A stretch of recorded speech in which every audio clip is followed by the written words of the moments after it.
الرحمن الرحیم، السلام علیکم۔ آج ہم بات کریں گے دو اہم ایشوز کے حوالے سے۔ ایک شخص ہے، ٹیچر ہے، ٹیوشن پڑھانے والا، اور وہ 6 کروڑ اثاثوں سے بھی زائد کا مالک نکلا، اور اس کے بارے میں جو تحقیقات سامنے آئی ہیں تو وہ ہوش ربا ہیں کہ ایک شخص جو ٹیوشن پڑھاتا ہے وہ کروڑوں روپے کے اثاثوں کا مالک کیسے بنا۔ بڑی اہم تفصیلات ہیں جو میں آپ کے ساتھ شیئر کرنے جا رہا ہوں۔ ساتھ ہم بات کریں گے آج فیصل آباد میں 210 تولہ سونا دبئی اسمگل ہوتے ہوئے پکڑا گیا۔ فیصل آباد ایئرپورٹ سے اتنا بڑا جو سونا ہے اور یہ زیورات تھے، کس شکل میں تھے اور کس طریقے سے جو کارروائی کی گئی ہے وہ بھی میں آپ کے ساتھ شیئر کرتا ہوں۔ یہ فیصل آباد ایئرپورٹ ہے جہاں پر یہ وقوع سامنے آیا اور جہاں پر یہ بڑی تعداد میں سونا دبئی اسمگل کرنے کی کوشش ناکام بنائی گئی اور مسافر کو گرفتار کیا گیا۔ بیرون ملک سونا اسمگلنگ کی کوششیں جو ناکام بنائی گئی، ایف آئی اے نے یہ کارروائی کی ہے اور دبئی جانے والے مسافر کو گرفتار کر کے 210 تولہ سونا برآمد کیا ہے۔ ذرائع کا کہنا ہے کہ برآمد سونے کی مالیت 2 کروڑ 80 لاکھ روپے بتائی جا رہی ہے، جبکہ فیصل آباد ایئرپورٹ کینٹین کے ملازم سمیت مزید 2 افراد کو بھی گرفتار کیا گیا ہے۔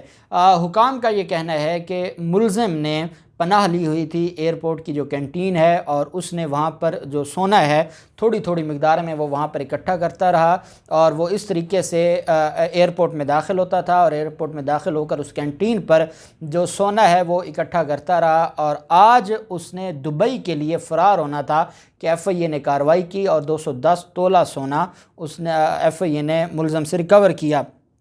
جنوری میں بھی ایسے ہی ایک واقعہ پیش آیا تھا 2022 میں، اور اے ایس ایف کے عملے نے بادشاہ خان ایئرپورٹ پر کروڑوں روپے مالیت کا سونا اسمگل کرنے کی کوشش ناکام بنائی تھی۔ 2 افغان شہریوں کو گرفتار کیا گیا تھا، اور اے ایس ایف نے اس وقت بتایا تھا کہ افغان نیشنل مسافر مسمات سہیلہ الکوزے اور مسافر حواد خالدی سونا 2 بیگوں میں لے کر جا رہے تھے، تاہم اے ایس ایف نے یہ کارروائی کی تھی اور سامان کو مشکوک قرار دیتے ہوئے تلاشی کے دوران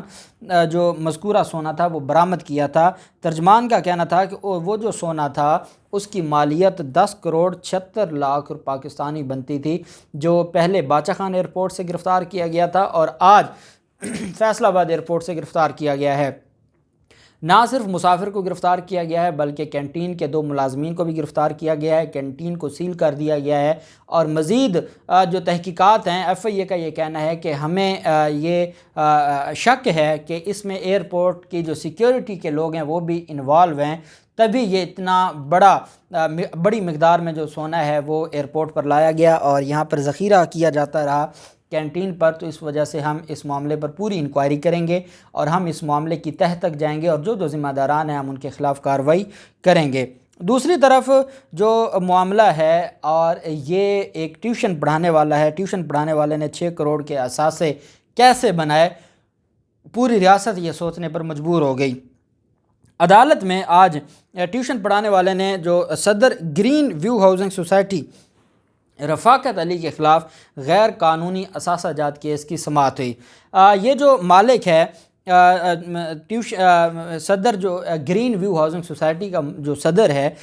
رفاقت علی، اس کا جو پیشہ تھا یہ ٹیوشن پڑھاتا تھا، اور ٹیوشن سے اس نے 6 کروڑ کے اثاثے بنائے۔ پروسیکیوٹر اسد اللہ ملک نے ملزم کے خلاف آج دلائل دیے، اور ملزم رفاقت علی نے بطور president green View cooperative housing society غیر قانونی اثاثہ جات بنائے۔ جیل حکام نے ملزم رفاقت علی کو عدالت میں پیش کیا، جبکہ جیل انتظامیہ کی آج وہ پیش نہیں کیا گیا۔ جیل انتظامیہ کی جانب سے رپورٹ کے مطابق ملزم کی جانب سے ٹانگ میں تکلیف کے باعث وہ پیش نہ ہوا۔ ملزم کو پیش نہ کرنے پر آج عدالت برہم بھی ہوئی۔ نیب عدالت میں غیر قانونی اثاثوں کے کیس میں سماعت ہوئی، اور ملزم جو کہ صدر ہے گرین ویو ہاؤسنگ سوسائٹی کا، اس کے خلاف president green view cooperating housing society, اس کے خلاف آج کیس پر سماعت ہوئی، اور جو اس میں پروسیکیوٹر ہیں اسد اللہ ملک صاحب، انہوں نے عدالت میں دلائل دی اور بتایا کہ یہ ٹیوشن پڑھاتا تھا اور اس نے کیسے یہ صدر بنا اور کیسے یہ غیر قانونی اثاثے بنائے، اس کے خلاف یہ ایلیگیشن ہے۔ دوسری طرف ملزم کو آج جیل سے پیش نہ کیا گیا۔ آپ کو یاد ہوگا ایک دفعہ شہباز شریف اور حمزہ شہباز کو بھی پیش نہیں کیا گیا تھا جب ایک بختر بند گاڑی لائی گئی تھی۔ حمزہ شہباز کی جو جیل کے اندر جو ان کا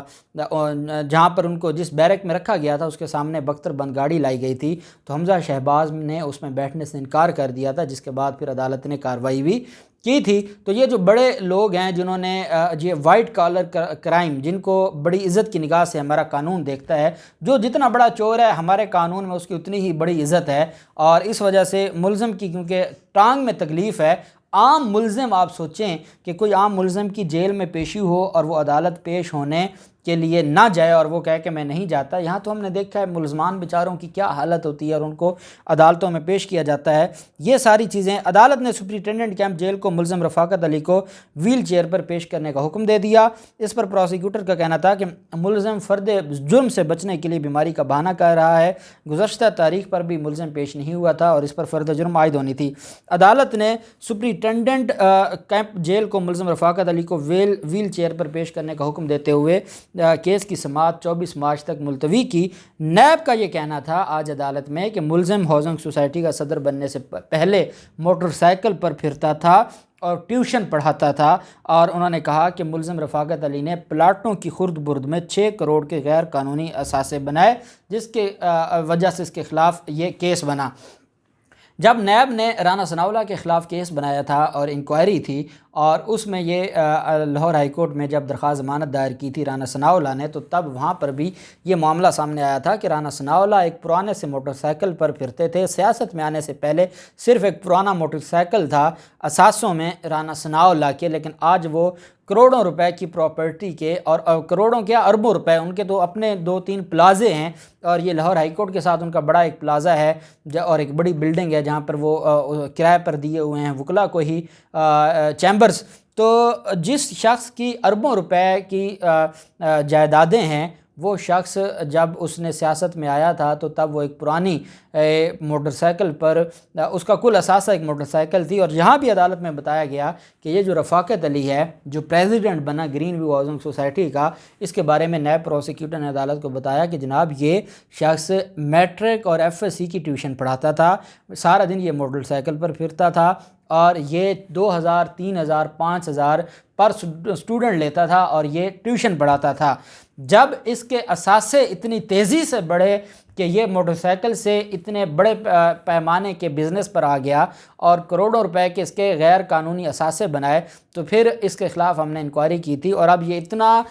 اسٹرانگ ملزم ہے کہ جو جیل انتظامیہ کو بھی مینیج کر کے بیٹھا ہے، جس کی وجہ سے جیل انتظامیہ پچھلی تاریخ پر بھی ملزم کو پیش نہیں کیا، ملزم کے خلاف فرد جرم عائد ہونی تھی۔ ہم یہاں شہباز شریف اور آصف زرداری کا رونا روتے ہیں، یہاں پر تو ایک ٹیوشن پڑھانے والا جب اس کے پاس مال آیا اور جب اس نے اثاثے بنائے، تو اس کے بعد آج اس کی اتنی اجارہ داری ہے جیل میں، وہ جیل کا بادشاہ بن کر بیٹھا ہے اور جیل انتظامیہ اس کے اشاروں پر چلتی ہے کیونکہ ان کو پیسہ دیا جاتا ہے۔ تو پھر شہباز شریف کہاں، مریم نواز کہاں، آصف زرداری کہاں، یہ جو بڑے لوگ ہیں ان کے خلاف کیسے کارروائی ہو سکتی ہے؟ کون ان کو پوچھ سکتا ہے؟ عدالت نے اب ٹیوشن پڑھانے والے کی جو